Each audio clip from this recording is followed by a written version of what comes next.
people? It's your girl Adeola. Thank you to everybody that wished me well from last week's episode. I'm much better. Thank you so much. So first and foremost, thank God that Ese Oruru has been reunited with her parents. If you don't know who Ese is, she went missing in Yenogua, Bayelsa on August 12th of last year.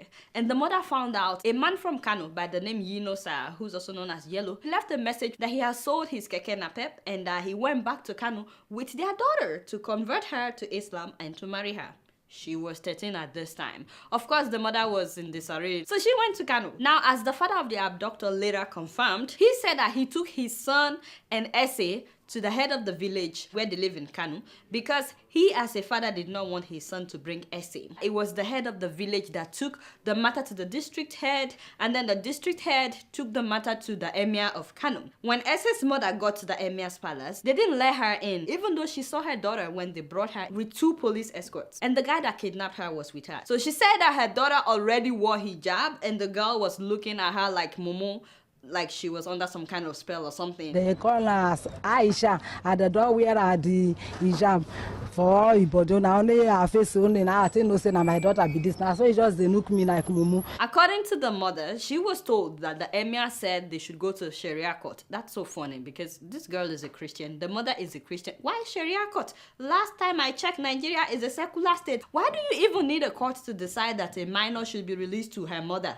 Anyway, so she went back to Bayelsa without her daughter. She reported the case to the police. To cut a long story short, the emir said he wrote a letter to the police that the girl should be released because she's a minor. She was not released. So the father of the girl also went to Kano with 2 policemen from Bayelsa, as well as the chairman of the Hausa community in Yenogua in Bayelsa state. So the girl was still not released. This thing happened in August of last year. The good thing is the parents did not keep quiet. They reported to NGOs, Kindly Hope Across Nations Initiative and Child Protection Network that works with UNICEF. So words got on social media and more people got to know about this.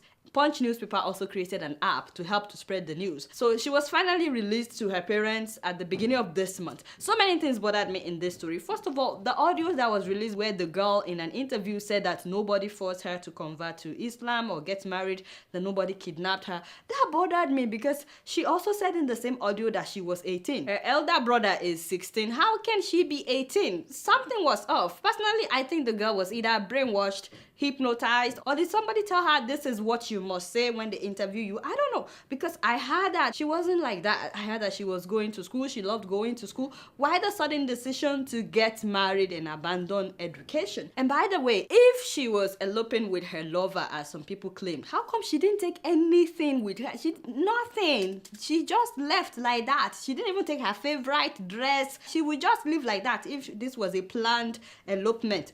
And then we saw a video of her refusing to leave with the police unless her abductor went with her. I don't think the girl was in her right mind. So when they interviewed the boy's father, he said they've been in love for a long time. His son Yunusa was running errands for Ese's family, that they both agreed to elope to Kano. The thing is, it's very hard for me to believe the father's story because he said that he told his son not to bring her, which tells me that he knew this boy was planning this, even if we should assume that he couldn't stop him from bringing the girl. When he brought the girl home, you couldn't call her parents to tell them their daughter is here but you are not part of this. And you couldn't arrange for the girl to get back to her parents. Regardless of whatever this father said, this girl was in your household for 6 months, either in your household or in your village. All I'm trying to say is you knew where this girl was for 6 months. Not once did you reach out to her parents. And you want me to believe that you were not okay with this? Another thing that bothered me with this story is the fact that so many people don't see anything wrong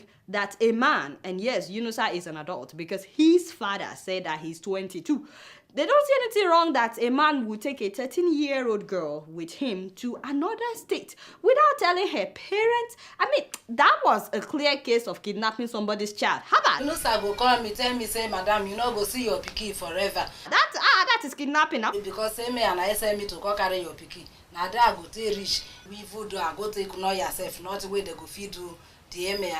because he get na him be money, get wetin he go take talk wey the matter go die pata. I mean, you see 13-year-olds who have boyfriends, but I don't think those 13-year-olds are thinking about marriage, especially if they are not from a culture where that is the norm. No, which is why I don't believe the girl was in her right mind with everything she said in the video or the audio. Above all, those who say that the guy didn't do anything wrong, I keep asking myself, what if this had happened to your sister or your daughter? To some people, this may be okay that somebody gets married at the age of 13 or 14, but to some people, it is wrong. If he really loved her, why didn't he convert to her religion? Why must she be the one to convert to your religion? If this was a Muslim girl, let's say a Muslim girl was taken from Kano to Bayelsa State, converted to Christianity and forced to get married, I would still say the same thing that I'm saying. So this has nothing to do with religion. And now the girl is pregnant. She needs a lot of counseling. Whether she was in love or she was kidnapped, I know that she didn't plan on being a parent at the age of 14. I hope that her parents will let her continue her education and let her go to the university and make something of herself. I was really disappointed in so many people, including the police. I mean, of course, it took you 6 months to rescue a kidnapped girl. And then the governor of Bayelsa State, man, the guy could have done more. I was surprised to hear that he cancelled a rally that was organized for this girl. And the emir of Kano, really, you could have done more. He should have followed up on the case, knowing what is at stake, knowing that this could lead to religious tension, this could lead to tribal tension. He should have seen to it that the girl was returned home. But like I said, let all parents talk to their daughters and their sons as well. But again, you guys know that I don't know much. Guess what? I'm just keeping it real. So for some months now, unless you're not on Twitter, there has been a major campaign for Nigerians to consume made in Nigeria products in order to help strengthen Naira. It's been led mainly by my favorite senator, that is Senator Bembruze, seconded by Oga Saraki of Ilorin and many others. You name it, made in Nigeria palm sandals. You will find Senator Bembruze, he just ordered 10 pairs, made in Aba products. From shoes to hats, my Oga has been faithful. Eat or father rice, it is made in Nigeria. While he was on Arik Airline, they served made in Nigeria juice. You have to give it up to Senator Bembruze. Not only has he influenced a lot of Nigerians to consume made in Nigeria products, but this man has also been showcasing people's products on his Twitter account, and I really admire that. We've also seen Oga Saraki admiring made in Nigeria shea butter, that is Oriamon. I'm not sure what he would do with Ori, but he showcased it. And Senator Bembruze has even ordered a made in Nigeria bulletproof car to be delivered to him in a matter of weeks. Even though a lot of Nigerians were upset when the common sense senator, that is Bembruze, published his book, he didn't publish it in Nigeria. Even though he's been preaching about made in Nigeria products, he published it in America, which he apologized for and also said some political stuff that made a lot of people salute him. Now, this is the point where I have to apologize in advance because not everybody will get my argument about this or agree with me. Also, I'm not an economist, I'm a journalist, but one thing that I do know is we don't really need to reinvent the wheel. There are proven economic theories that work each time. We just need to look at what other countries are doing and learn from their mistakes and also perfect it. In this case, we're trying to strengthen Naira. We're also trying to boost the Nigerian economy, and one way, as presented by the senator, is for Nigerians to consume made in Nigeria products. Great idea. So let's see if there's another way. Wait, I think some people did that before, consuming their own products.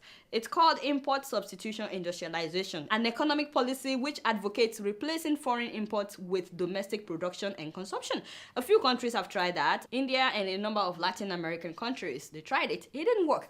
So what about those whose economies are doing well? What did they do? Forget about the US. A lot of people will say, don't compare us with the US. Let's look at Japan and South Korea. They are older than Nigeria. We all know that. But at some point in history, these two countries used to be worse than Nigeria economically. So I realized that not only do they consume their own products, but you will find their products all over the world, even in Nigeria. Some of you are watching me on LG cell phone, LG TV, it's made in South Korea. Or maybe you're watching me on Samsung laptop or Samsung cell phone. I mean, everybody is using Samsung cell phones now. That's made in South Korea. So if you're driving Hyundai, it's made in South Korea. If you're driving Honda, that's made in Japan. Some of you may be driving Nissan, that's also made in Japan. Sony is a Japanese company, yet there was a time that these two countries were literally broke. In terms of natural resources, by the way, these two countries cannot even stand near Nigeria. Japan, for example, what do they have? Forest and rice and wheat and fish. Even manpower, we are more than them. Japan has 127 million people.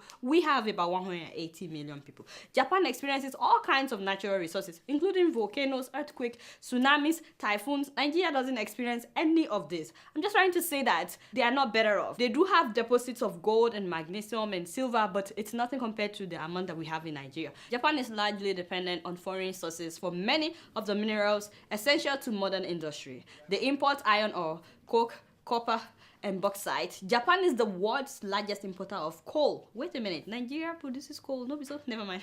That's a topic for another day. Japan is also the second largest importer of oil. Do we have oil in Nigeria? Yes, we do. I'm just trying to say that if these people can make it, we can also make it. So what did they do? After the war, Japan realized that to improve their economy, it's not enough for them to consume their own products. They have to export them and partake in the international market. So they started shipping out made in Japan products. The only problem was you buy them and after some time they broke down. The products were cheap, but they were not of good quality. So some of you can relate to what I'm trying to say. You buy some products and you say, is this made in China?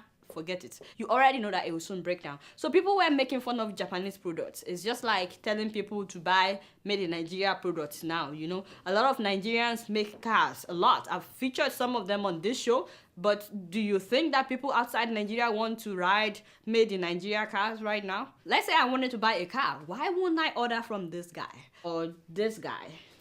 Yeah, or this guys.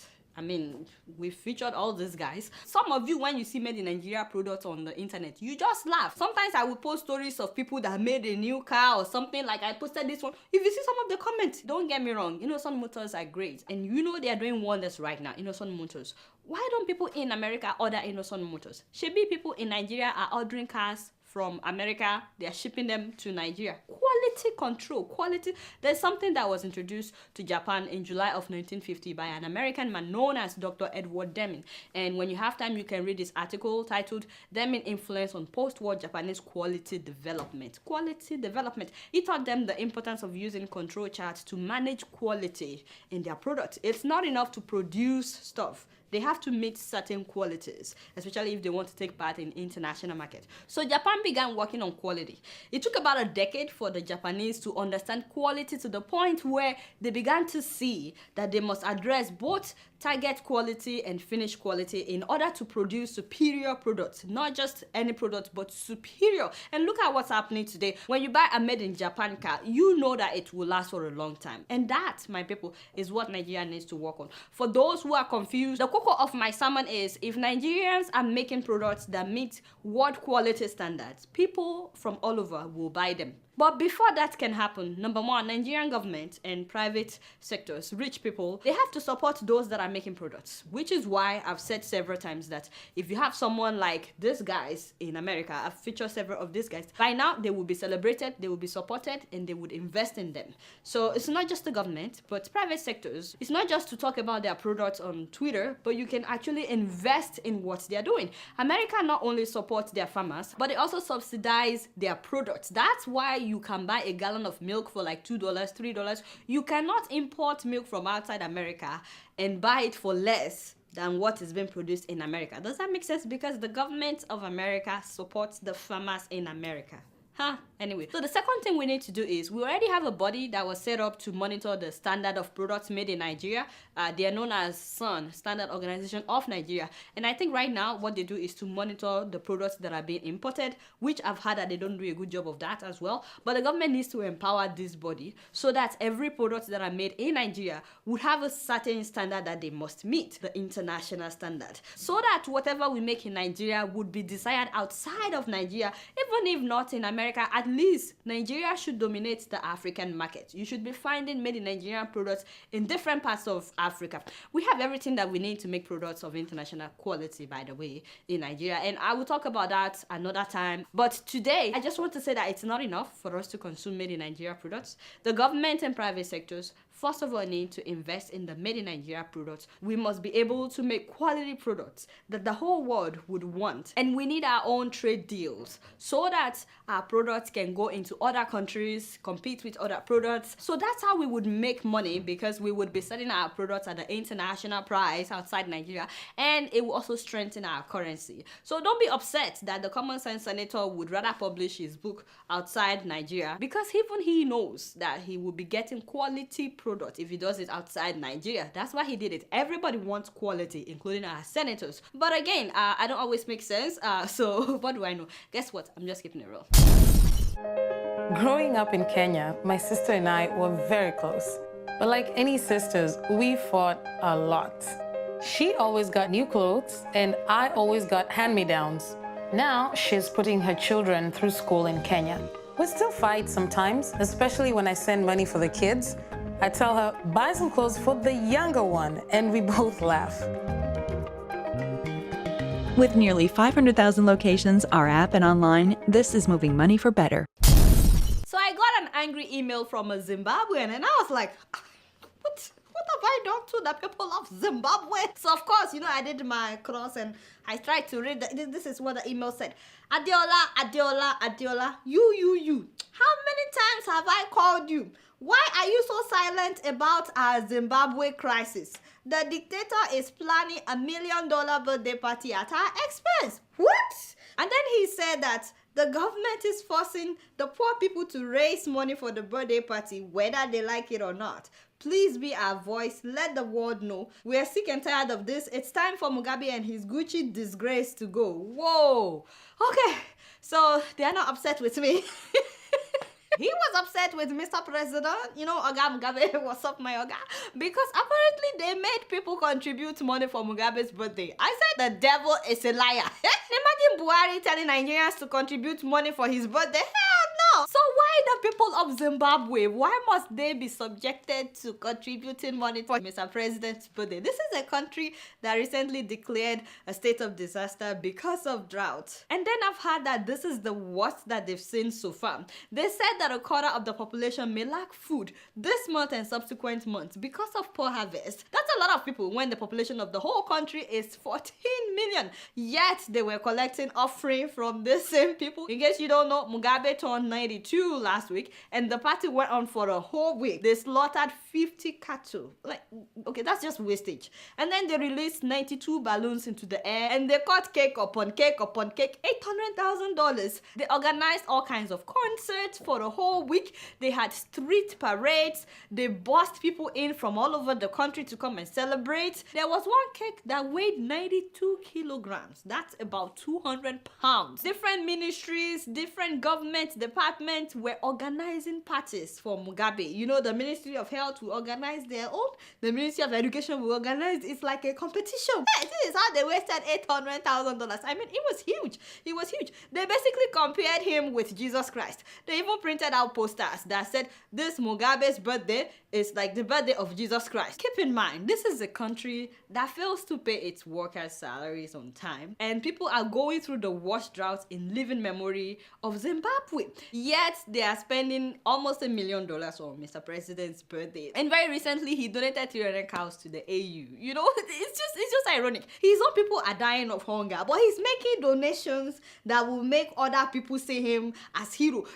It's so funny that so many Africans that are not from Zimbabwe, so many of them would never see anything wrong with this, because to them Mugabe is a hero, so he can never do anything wrong. Meanwhile, these same people, they would never allow a president that would refuse to leave power. They would never allow that in their country. Not to talk about them contributing money for Mr. President's birthday. No, they would never do that. There's nothing wrong in him speaking up against the West if they're doing something wrong, but he's not taking care of his people, and it's like so many people are not saying that. But what is my own? All I know is Mugabe's wife has also been holding rallies. As you know, she wants to be the next president. I've been telling you about that for a long time. So her rallies have been causing a lot of division, a lot of fights among the party members. So Mugabe finally had to order her to stop the rallies. Meanwhile, the former vice president, that is Joyce Mujuru, has now formed her own party and she has declared her intention to run for president. So it looks like it will be Grace and this woman. And don't forget that Mugabe has also said that he will run again in the coming election.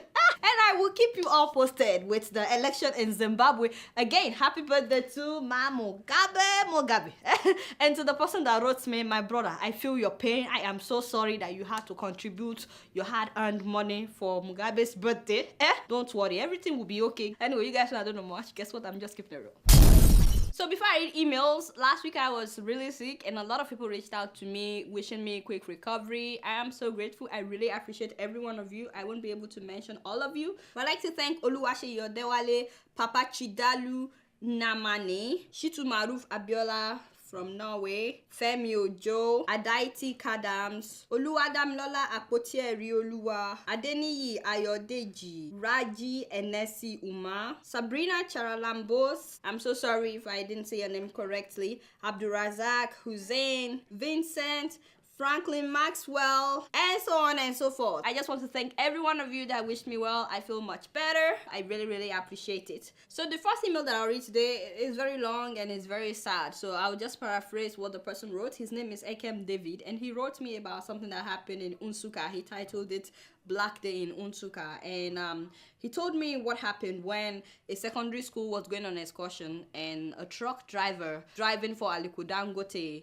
was also trying to overtake. Without seeing the front, he veered from his own lane and got into the second lane, and he had head-on collision with one of the school buses. They had 3 school buses.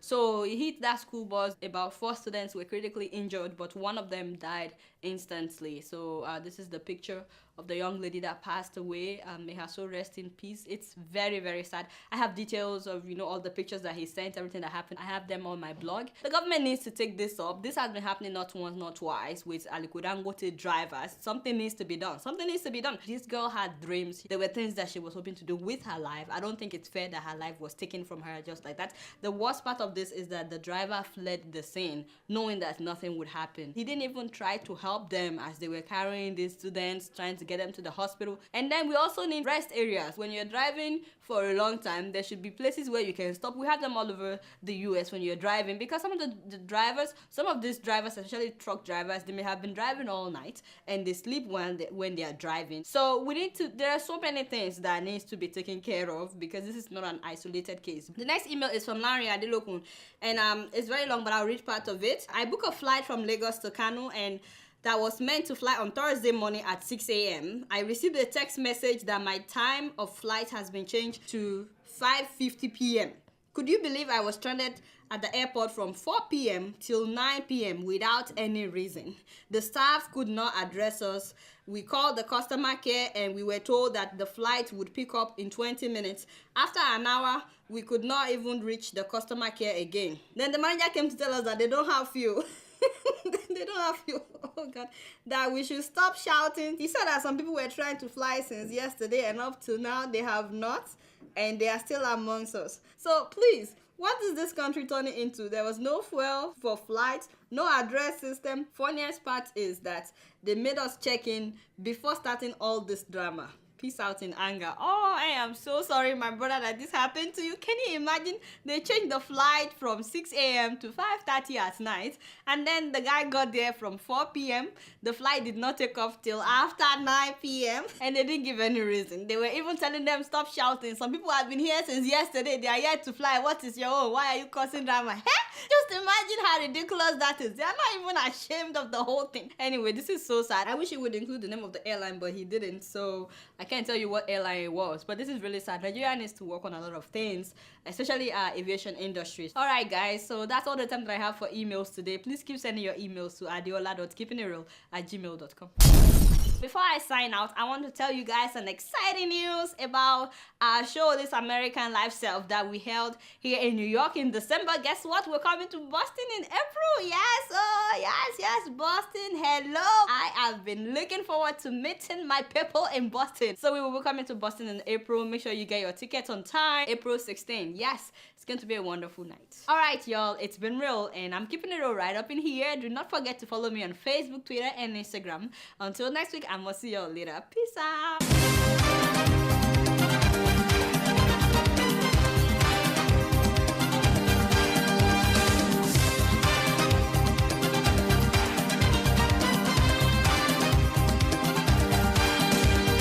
Thank you guys for watching. If you like what you've seen, click the subscribe button for more videos.